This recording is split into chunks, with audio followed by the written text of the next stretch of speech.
DAP, DAP.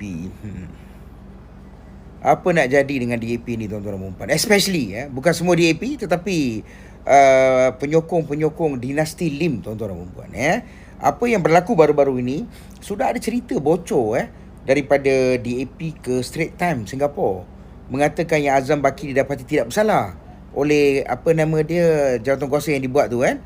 Jadi sekarang DAP kata salah tak salah, DAP tetap nak teruskan RCI. Jadi timbul persoalan, macam mana korang bocorkan benda ni? DAP tak, kenapa korang panik sama macam lebih kurang Rafizi juga ni? Saya fikir rupa-rupanya yang buat cerita ni adalah Lim Dynasty punya group lah kan. Mereka telah membocorkan cerita, menyatakan yang Azam Baki ni didapati tidak bersalah. Jadi mereka nak juga, so mereka gunakan international media tuan-tuan dan puan. Banyaklah international media yang mereka gunakan. Dan dalam fikir, tengok, tiba-tiba international media terlampau berminat dengan Ketua Pesuruhjaya SPRM kita.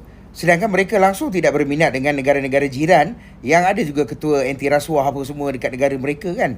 Tetapi mereka semua berminat sebab apa, kita tahu dah yang ada satu puak tu telah mengupah seseorang untuk mengenakan Azam Baki dengan Datuk Seri Anwar Ibrahim. Okey? Jadi tak apalah, itu kita faham. Tetapi bila cerita datang daripada DAP sendiri, which is dalam kerajaan perpaduan ni ataupun kerajaan Pakatan Harapan ni, ianya menimbulkan banyak tanda soal. Tanda soal dia macam ni kan. Kenapa korang mengelabah sangat? Kejap. Rupa-rupanya kan, korang nak buat nak preemptive action ni kan, untuk supaya Azam Baki boleh diteruskan, boleh dikenakan macam-macam tindakan, sedangkan walaupun jawatan kuasa yang menyiasat telah mendapati Azam Baki tidak bersalah, tetapi korang nak create perception kan. Okey, baik. Jadi saya juga boleh bagi tahu kepada korang punya tokong yang bernama daripada dinasti Lim tu lah, iaitu Guan Eng.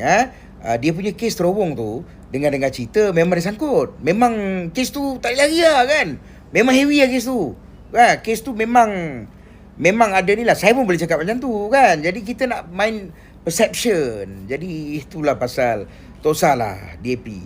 Cukup-cukup lah tu DAP. Biarlah Tan Sri Azam Baki, maafkan saya, Tan Sri Azam Baki bersama-sama dengan Datuk Seri Anwar Ibrahim membersihkan negara kita. Dan nampak sekarang ni, sejak kebelakangan ni, nampak macam DAP makin racist lah. Itu pasal orang Melayu semua takut dengan korang DAP. Especially Guan Eng punya faction lah. Kan? Lim Dynasty ni takut kita. Korang ni kadang-kadang nampak racist sangat. Korang tak nak Azam Baki sebab dia Melayu. Lepas tu korang nak ganti dengan siapa? Kaum korang juga tak boleh lah macam tu, bos. Orang tu dah ada pengalaman banyak. Dia tangkap jerung-jerung besar ni. Dia bukannya duduk situ goyang kaki suka-suka hati. Dia buat tu, tidak. Kita dah nampak dah. Tak perlu saya nak ulas panjang. Tuan-tuan dan puan-puan sendiri boleh tengok betapa hebat dan betapa agresifnya SPRM di bawah pimpinan Datuk Seri Anwar Ibrahim membersihkan negara ni, tuan-tuan dan puan-puan.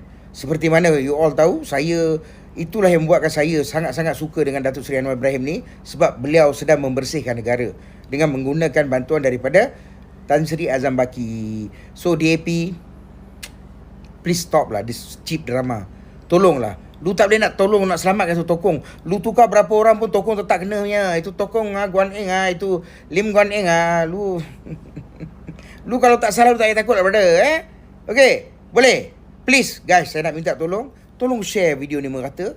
Okey, adalah menjadi tanggungjawab kita sebagai rakyat Malaysia untuk mempertahankan Tan Sri Azam Baki SPRM serta Datuk Seri Anwar Ibrahim, tuan-tuan dan puan. So janganlah kita terpedaya dengan mainan jahat daripada dinasti Lim ni. Sekian. Terima kasih. Assalamualaikum.